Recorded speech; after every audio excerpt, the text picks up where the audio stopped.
ಇವರಿಬ್ರು ಏನ್ ಮಾಡ್ತಿದ್ದಾರೆ ಇಲ್ಲಿ? ಮಾಮ್, ಒಂದ್ ನಿಮಿಷ ಬರ್ತೀನಿ. ಬೇಬಿ, ಕರ್ಮ. ಈ ಅಪ್ಪ ಮಗಳಿಗೆ ಏನಾಗಿದೆ? ಆವಾಗಿಂದ ಒಬ್ರಲ್ಲ ಒಬ್ರು ಹೋಗ್ತಾನೆ ಇದ್ದಾರೆ. ಇವರಿಬ್ರು ಕಡೆಯಿಂದ ನನಗ್ ತಲೆ ಕೆಟ್ಟು ಹೋಗ್ತಾ ಇದೆ. ಬನ್ನಿ ಗುರುಗಳೇ, ಹೋಗೋಣ. ಸರಿಮ್ಮ.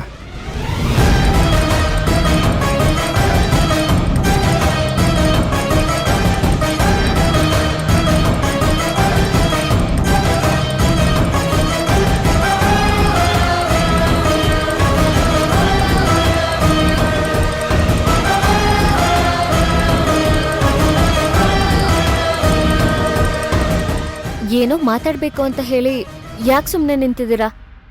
ಅದೇನು ಅಂತ ಹೇಳಿ. ಭೈರವಿ ಅವರೇ, ನಾನು ಇಷ್ಟೊತ್ತು ನಗ್ನಗ್ತಾ ಮಾತಾಡ್ತಾ ಇದ್ದಿದ್ದು ಜಾನ್ವಿ ಅವರು ನಮ್ಮ ಮೇಲೆ ಡೌಟ್ ಪಡಬಾರ್ದು ಅಂತ.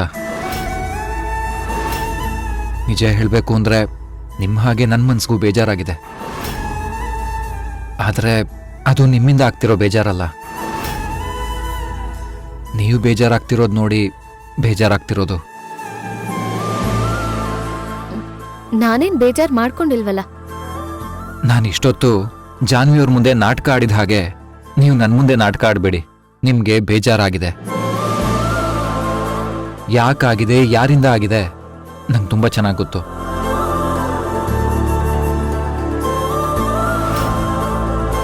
ನಿಮ್ಗೆ ಭವಾನಿ ಅತ್ತಿಗೆ ಮೇಲೆ ಸ್ಪೆಷಲ್ ಪ್ರೀತಿ ಇದೆ. ನಾನು ನಮ್ಮಣ್ಣ ಹೇಗಿದ್ದೀವೋ ಹಾಗೆ ನೀವು ಮತ್ತೆ ನಮ್ಮ ಅತ್ತಿಗೆ ಒಂದೊಳ್ಳೆ ಬಾಂಡಿಂಗ್ ಇದೆ. ಅದು ನಂಗೆ ಸಂತೋಷನೇ. ಆದರೆ ಅವ್ರ ವಿಚಾರವಾಗಿ ನೀವು ಆಗಾಗ ಎಲ್ರ ಹತ್ರ ಜಗಳಕ್ಕೆ ಹೋಗೋದು, ಟೆನ್ಷನ್ ಮಾಡ್ಕೊಳ್ಳೋದು, ಇಮೋಷನಲ್ ಆಗೋದು, ಹರ್ಟ್ ಆಗೋದು, ಒಳೊಳಗೆ ಕೊರಗೋದು, ಅದೆಲ್ಲ ನಂಗೆ ನೋಡೋಕ್ಕಾಗಲ್ಲ.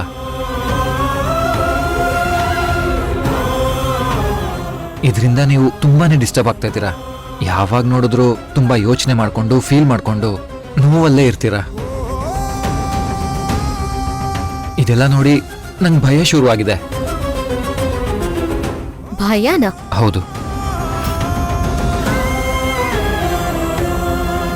ಮನೇಲಿ ನಡೀತಿರೋ ಮನಸ್ತಾಪಗಳಿಂದ ಬೇಜಾರು ಮಾಡ್ಕೊಂಡು ಎಲ್ಲಿ ಮನೆ ಬಿಟ್ಟು ನನ್ನಿಂದ ದೂರ ಹೋಗ್ಬಿಡ್ತೀರಾ ಅನ್ನೋ ಭಯ ಶುರುವಾಗ್ಬಿಟ್ಟಿದೆ.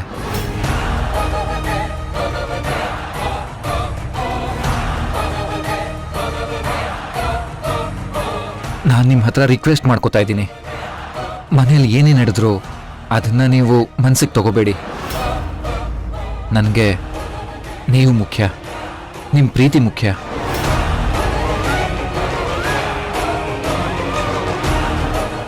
ನಾನು ನಿಮ್ಮನ್ನ ಕಳ್ಕೊಳ್ಳೋಕೆ ಇಷ್ಟಪಡಲ್ಲ. ಮನೇಲಿ ಏನೇ ನಡೆದ್ರು ನಾನು ನಿಮ್ಮನ್ನ ಬಿಟ್ಕೊಡೋ ಮಾತೇ ಇಲ್ಲ. ನಾನು ಯಾವಾಗಲೂ ನಿಮ್ಮ ಪರವಾಗಿ ನಿಮ್ಮ ಜೊತೆಲೇ ಇರ್ತೀನಿ.